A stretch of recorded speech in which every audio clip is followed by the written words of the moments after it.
Olandaki ba nomination Fachi Beto tiko sala na kati ya armée na biso. La FARDC na biso na otozobenga na bataillon monene ya makasi ya mboka na biso. Place makambu nyonso evandaka na chef d'état-major général. Topesi ba félicitations ya liboso epa général Christian Chiwewe. Oh auti kozwa bâton de commandement ya mboka na biso en tant que chef d'état-major. Bon monaki ba interpellaki otozobenga général Av. Oyo azaki moko ya général abandaki ko commander plus de 3 provinces na est la biso. Muto oyo a facilitaki que ba troupes armées ba meka kwa ce soir na ba siéger na otozobenga na ba province na biso. Soki bomonaki ata Bunagana muto apesaki otozobenga ordre na mapinga na biso bazora sima ezaki moko ya général Yav o bomoni lelo aza interpellé.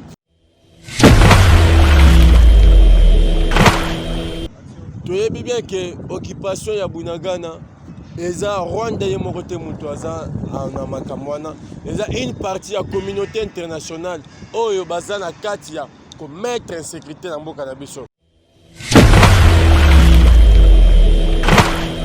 Fachi a lobi boy mboka na biso République démocratique du Congo avant l'indépendance après l'indépendance reste unie et indivisible. Attaque kiteni moko ya mboka na biso tire okende te. Général Christian Chiwewe aza na mission Fachi apprécié en tant que chef d'état-major parce qu'il est temps de pacifier mboka na biso. Il est à République démocratique armée oyo et zonge la force nango. Il est temps maintenant d'identifier toutes les infiltrés au bazan kati armée na biso. Omoni ba généraux ba komi bazo teka minerai. Olé basala mission na bango oyo ba prêtaki serment pour garder souveraineté en mboka mais des généraux ba komi ba feriste.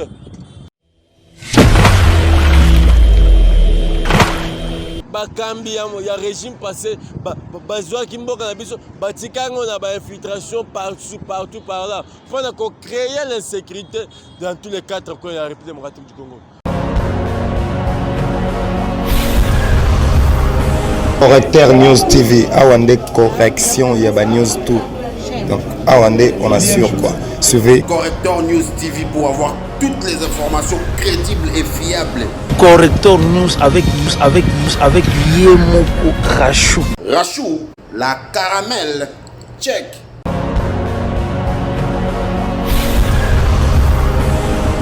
Na balandi na biso nyonso bisika nyonso bopesa biso confiance ya Olanda biso lelo na esusu liboso na bino eza oyo molobeli ya Fachi Beto moko ya ba communicateur ya UDPS communicateur chef de l'État président Yvo Mukonga parlementaire debout tokutani lelo na pesi bino bambote ebele bisika nyonso bozali oyo bopesa biso confiance lelo toko solo la makambu etali mboka na biso toko beta masolo ebele ndenge ezoleka na mboka na biso toko beta masolo par rapport ya hypocrisie ya monsieur Suriano babena Katumbi ndenge bolandaki ba akoliti na ye ko lobela makambo ya chef de l'État kolobaki makambo etali gestion ya mboka makambo etali bilan bango bako partager yango te na mokonzi ya mboka bango parce que bazo équipé ba poste na kati ya gouvernement ya Union Sacrée tokobeta masolo wana tokobeta masolo ya ba nomination yo mokonzi ya mboka oti kosala na kati ya armée na biso ndenge toyebisa bino ke mukwa ntombo le fort pesaka ye temps pour comprendre fonctionnement na ye tokobeta masolo ya lisusu ya makambo etali ba bloc pétrolier na biso awa en direct ya palais du peuple boyebaki bien mokonzi ya mboka Fachi Beto a lancé qui offre dans appel d'offres pour la makambo etali 7 blocs pétroliers en mboka na biso pour investisseur ba ko exploiter yango mais tomoni moko ya envoyé spécial ya États-Unis na kombo ya monsieur John Kerry awuti ko ya awa ko plaider par Fachi Beto ko yebisa ke ba à ce soir ba bloc mususu ba exploiter yango te pour ezobebisa environnement nini ezoleka wana balandi na biso bokolanda ngo na émission oyo topesa bino confiance po bolanda biso. Nalobi ya liboso premier point na biso ndenge tolobaki bolandaki ba nomination Fachi Beto tikosala na kati ya armée na biso na FARDC na biso na otozobenga na bataillon monene ya makasi ya mboka na biso place makambo nyonso evandaka na chef d'état-major général. Topesi ba félicitations ya liboso epa général Christian Chiwewe o auti kozwa bateau de commandement ya mboka na biso en tant que chef d'état-major. Mokonzi ya mboka asali ba nomination na kati armée. Boye baba na mboka nini elekaki bomonaki ba interpellaki o tozobenga général Ave oyo azaki moko ya général abandaki ko commander plus de 3 provinces na est la biso oyo azaki cité na makambo oyo ezaki coup d'état ezaki préparé contre Mukantombolo Fachi Beto muto oyo a facilitaki que ba troupes armées ba meka kwa ce soir na ba siéger na otozobenga na ba province na biso ezaki na est soki bomonaki ata Bunagana muto apesaki otozobenga ordre na mapinga na biso bazora sima ezaki moko ya général Yaf o bomoni lelo aza interpellé. Toyebi bien que occupation ya Bunagana eza Rwanda ye moko te muto aza na makambo wana eza une partie ya communauté internationale oyo baza na kati ya mettre en sécurité na mboka na biso. Alors bomonaki vigilance na diplomatie agissante ya Mukantombolo tango akendaki na otozobenga na conseil de sécurité na 77e assemblée générale des Nations Unies pour na ko déplorer pour na koloba à haute voix. C'est pour la première fois na mboka na biso président de la République atanga a loba a cité combo ya ba pays agresseur bazo agresser mboka na biso. Il faut soutenir Fachi Beto. Nous sommes obligés de faire parce que Aza de père de mère, Aza Moutoyo, Ayebi place à zone Congo, pour qu'on ait fait Kende Liboso. Il est temps pour le moment, Mboka Nabiso Kende Liboso.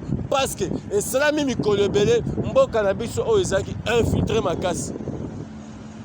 Au moment qui bat généraux, plus de 17 généraux, Baza cité ma coup d'état.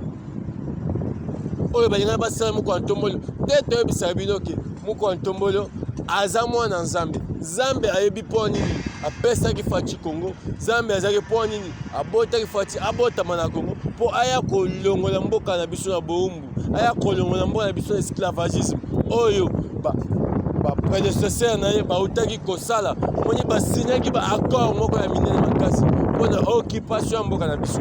Or Fachi alobi boy mboka na biso République démocratique du Congo avant l'indépendance, après l'indépendance reste unie et indivisible. Ata kiteni moko ya mboka na biso tire okende te. Bomonaki ba généraux ndenge bazaki na complicité. Obatovane koloba opona nini Fachi azosala ba nomination na FARDC. Azosala azolongola ba généraux teni. Il fallait Fachi alingaka kokanga mutu na loboko. Pour ceux qui mutu azoyiba eloko, azowanga na chaque fois, azoyiba eloko azowanga na forme. Il fallait yo moko ya okanga avec des preuves tangibles. Yango bomoni Fachi asalango. Je pense d'ici lundi oyo remise reprise aux Alamakasi entre le général Chiwewe oyo comme chef d'état-major na Mbala Musense. Bokomona ba directive au mwana mboka général Christian Chiwewe aza na mission au Fachi apprécié en tant que chef d'état-major parce qu'il est temps de pacifier mboka na biso. Il est à République démocratique armée oyo ezonge la force nango. Pour les armées moko za makasi, nous avons beaucoup de troupes. Alors ndenge toza infiltré na kati ndenge armée na biso toza infiltré makasi yango bomona makambo yango ezalaka kaka soki basali boy ezosimba te. Or Fachi Beto il est temps maintenant d'identifier toutes les infiltrés oyo baza kati armée na biso oyo bazaki en complicité na communauté internationale, en complicité na ba pays oyo agressé bazo agressé mboka na biso. Omoni ba généraux bakomi bazo teka minerai olie basala mission na bango oyo baprétaki serment pona ko garder souveraineté en mboka, mais des généraux bakomi baféristes omo ça ba affaire bakomi kotravaille en complicité na bato oyo bazoagresse mboka.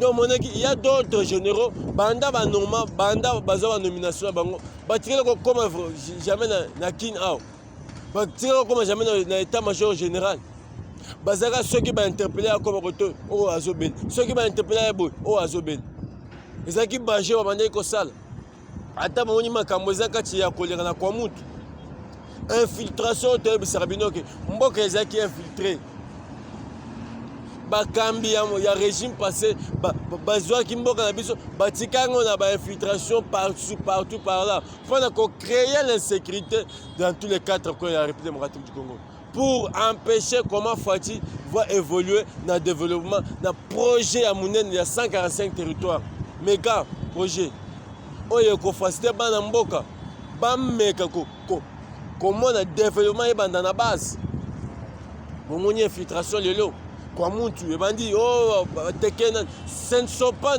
nos frères Teke et Yaka, ce sont les infiltrés.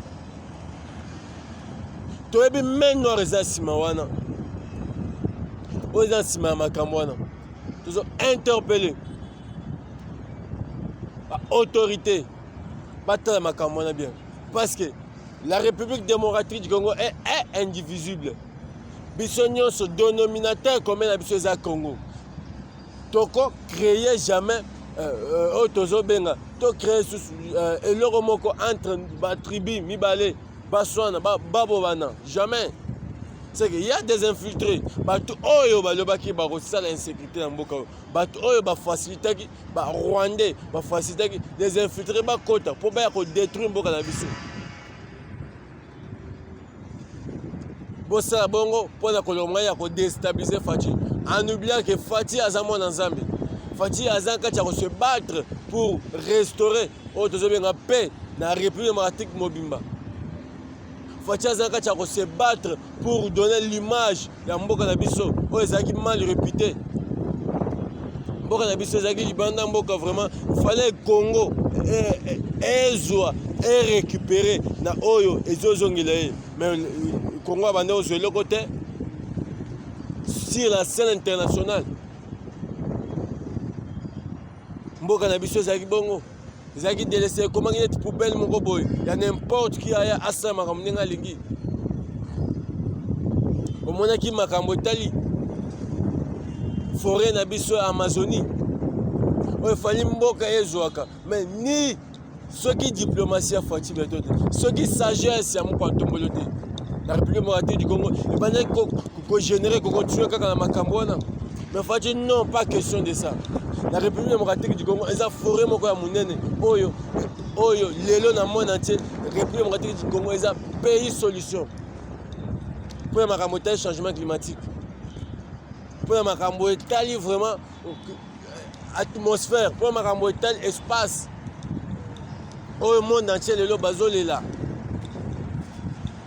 pour le réchauffement climatique.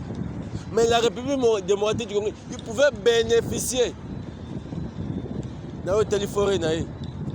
Mais tellement de temps, je suis oyo ba okipa ki mboka oyo régime passé oyo bazwa ki mboka ba commissaire ngo bilanga na bango oyo bazwa ki mboka bazaki na bolingo ya Congo te ni soki de père de mère ya quitté lelo République motenga sani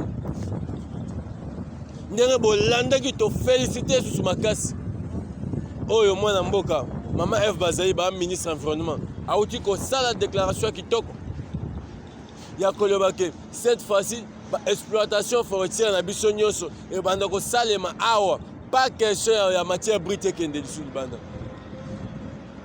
La République démocratique a des richesses, et un pays potentiellement riche. Alors, il fallait que les richesses soient revenues dans la République démocratique du Congo. Alors, pour nous revenir, il faut une bonne leadership. Parmi les 5 piliers, il y a le Baki, jour à prestation serment. Imposer le leadership et le développement. Il faut soutenir Fati. Il faut soutenir Lelo mboka na biso omoni précop et outiko salem on a parlé du peuple préparatif la COP 27 oyo République démocratique du Congo pays solution pour le monde Maintenant, aux hommes, les États-Unis d'Amérique, à travers son envoyé spécial, Kolobake, République démocratique du Congo, a exploité bloc pétrolier, ils ont bébi environnement. Non, nous voulons les contre-expertises. Ceux qui ont exploité, ils ont bébi environnement. Tout ça, les Occidentaux, mais ça qui koya kozwa biloko na biso, koya kozwa ngo d'une manière facile, koya komemango sans être inquiété. Alors cette fois-ci avec le leadership de Fatih, cette fois-ci avec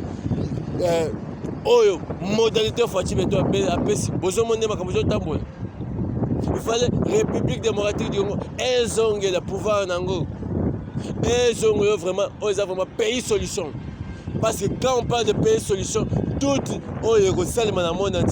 les résolutions sans la voie de la République démocratique du Congo. Dans le changement climatique. Donc, continue à deuxième point, Nabiso, Bolanda qui M. Katumbi, Naba acolyte Nae, Kolobake, parce que partager le bilan chef de l'État. Mais M. Katumbi, on le voit que ceux qui Fatih a franchi la ligne rouge, tu vas quitter l'union sacrée. Mais qu'est-ce qui te bloque? Nous avons péché quitter l'union sacrée. Parce que ingratitude, il y a eu des bandakala. Tu étais exilé, vous avez été exilé par ton frère, M. Hippolyte Kanambe Kabila. Vous avez été exilé. Mais grâce à bonne la volonté politique de Fatih, on est allé plus l'Européen sur passeport congolais. Oh yo yo, vraiment, là-bas en train, on a mérité aux Anangote. Aujourd'hui, on a bima Kolobake. Oh, vous avez partagé le chef de l'État. Donc, c'est bien ok. Même acolyte Katumbi. Il est temps de quitter l'union sacrée. Pas du peuple Yango. Yango Simonanga, Bozo Monanga. Il est temps de quitter l'union sacrée. Allez dans l'opposition. L'opposision m'apporte des accords. Aussi, on sait qu'il y a déjà alliance, réconciliation, magui entre M. Hippolyte Kaname et M. Souriano. Réconciliation des Katangais. Les Katangais ne sont pas concernés par les Kakikuna. C'était juste Bino Bolinga Bozongana. Moi, je suis pas dans Bango. De vos réconciliation. Alors, les lots, Kokende, Kolobake, ligne rouge a déjà franchi. Il est temps de quitter l'union sacrée. Ceux qui attendent moi sur Zana et Nandako. Azaka na kokende. Ceux qui ont kende, a eu point faible pour les autres kende. Yango de bino monsieur Katumbi au Racha au Sala. Pour toi, bien. Tu es bien, Makam au Zaka au Sala. Voyez na kati ya union sacrée, ezaki mpona kosalir vision mokonzi ya mboka. Voyez mpona kosala makambo na bino na kati ya union sacrée. Croyant que nous, l'IDPS, on pouvait vous laisser de faire n'importe quoi. Les lots, ligne rouge. On a déjà franchi cette ligne rouge. Il est temps pour quitter l'union sacrée. Que kosala makele ya pamba. Continue à coller Nabino, non, quittez l'union sacrée. Donc il y a une opposition. Et Tchèque serait là, le jour où l'IDPS sera au pouvoir, il n'y aura plus d'opposition dans ces pays. Opposition à la terre. Opposition à ma reste, déjà pète, fatio, mon le bakiango. Opposition à mire, à rencontrer l'IDPS, à Zate. Katoum, ils ont représenté leur côté. Katoum. Ozaki exilé awa. Oh Nabelaki, oh boy, exilé awa. Oh maintenant mon Congo na fenêtre. Les bonnes la volonté politique a Fatih Sali, bazon qui sont en bok. L'hypocrisie dans la carte à l'union sacrée, on comprend ça. Alors il est temps yebiso toujours 5 parler na badepute tozosenga na bato oyo nyonso ya Katumbi bokite le gouvernement bokite union sacrée parce que mission boyaki nango ezalaki kosalir ezalaki mpona kodétruire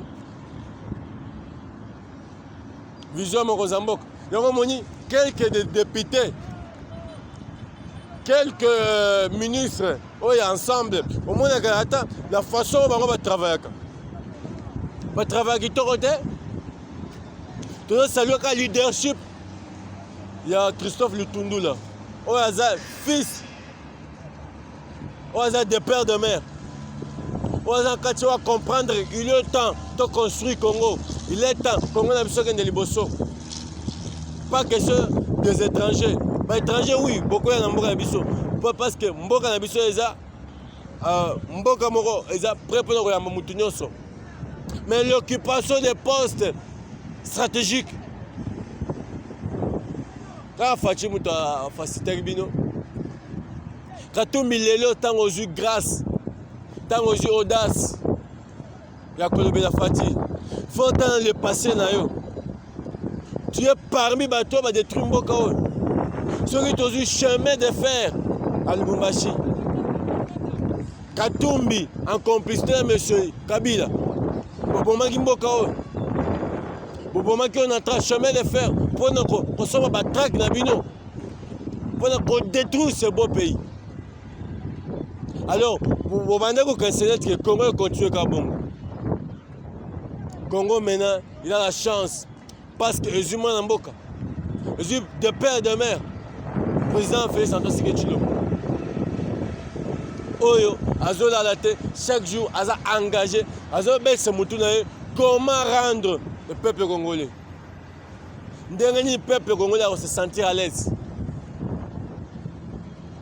ndenge nini peuple congolais akolia malamu budget yango wana comment mettre cette applicabilité à le peuple d'abord oyo bino boyaki na kati ya union sacrée pour salir l'image ya chef de l'État boyaki na baagenda caché na bino il est allé dans l'opposition même les autres là bato bazoloba bakamako ya Nairobi lisez la constitution le président de la République est élu une fois renouvelable. Oh, hypocrisie na bino souvent kati ya kosala toyebi yango mais boza devant une machine politique c'est l'UDPS oyo asali lite ya monene makasi na mboka oyo 37 ans d'élite non violence bino nyonso toyebi le passé na bino toyebi ndemo bosima manduki na mboka oyo bosima manduki boboma peuple bino nyonso toyebi bino le passé na bino toyebi baagenda caché na bino mais vous voyez que vous êtes devant une machine politique. Et Cheikh Tshisekedi l'avait déjà prophétisé. Vous voyez que l'UDPS c'est une machine politique. Oyo bino, Katumbi, Kamere, Makamyo sur le sala, et un non-événement. Fati est là, il travaille pour l'intérêt du peuple. Il est déterminé. Dans la maman un méga projet 55 territoires. Oh ils ont banda développement de base. Ils ont banda nassé. Oh bino to monaki na mboka oyo pendant plus de 37 ans, pendant plus de 50 ans, développement ezalaki te oyo banda na base. Développement ezalaki kaka na capitale, développement ezalaki kaka na ba province oyo ezalaki ciblé. Mais dans des provinces ruraux, dans des milieux ruraux. Oyo okutata bâtiment administratif ezate okutata la présence il y a un service à l'État ezate mais aujourd'hui voilà cet méga projet de Fati on a aussi rabine photo soutenir rien photo assumer pour accomplir le projet wana eko rendre mboka na biso meilleur eko rendre République démocratique du Congo parce qu'il est temps de faire développer Congo bato nyonso Bazo les refaire développer comment tu dois comprendre bino. Il est temps. Il est temps Congo est kende liboso. Il est temps mboka na biso, il faut ekende. Alors pour le kende, il faut soutenir Fachi. Parce qu'il incarne ce changement en lui. Changement wana eza katinaï. Il a cette volonté à faire développer le Congo.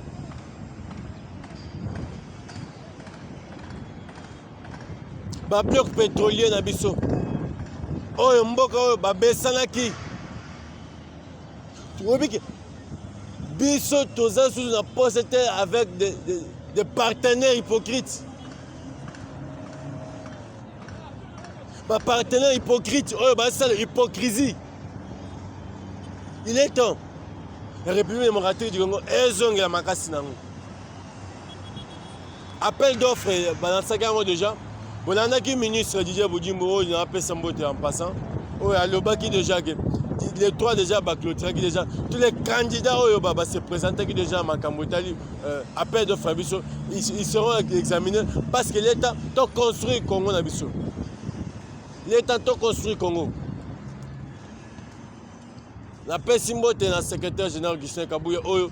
D'ici là, Ajo Kita, la Kisangani, la cadre de redynamisation est partie. La cadre de la sa Fachi Beton majorité en 2023. Parce que l'UDPS sera au pouvoir jusqu'au Jésus Azong, tant le Barango. Nous travaillons pour donner la majorité à Fachi Beton. Oazamou Kwantombo, Oazam des pères de mer. La Pessimbote est des pères de mer, la Pessimbote. Na grand réalisateur, na DG, où il y a perception confiance sur le lelo. Surtout des pères de mer, demi Dakar, Bolim Bissangay, na perception des pères de mer en beauté. Na aussi Rabino, bon s'abonner massivement à la chaîne Rabino, bon partager des forces na biso c'est la biso. Et ça y a Rabino président Yvan Moukonga, communicateur à IDPS, communicateur à Fachi Beton Moukontombolo. Oh lelo na memelaki bino makam photo solo là. To partager moi muke ndenge to bake. TV za radio te ngongezaki muke pour te partager na rezo embalacement pour na expliquer bino vrai identité monsieur Katumbi Soriano. Oh yazaki aza italien. Lelo to pese grâce ya rezo ngombo na biso to pese hostilité avant de la Congo. Asali hypocrisie. Na aussi un peuple congolais. Toi, c'est de la manipulation. Toi, tu es déterminé si ma Fachi Beton. Toi, tu es si ma mouko en tombolo pour na comme membre na biso musika. Na pessimino merci. Vous s'abonner massivement. Ciao.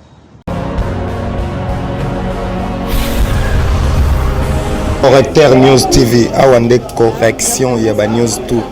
Donc, Awande, on assure quoi. Suivez Correcteur News TV pour avoir toutes les informations crédibles et fiables. Correcteur News avec Yemoko Rachou. Rachou, la caramel, check.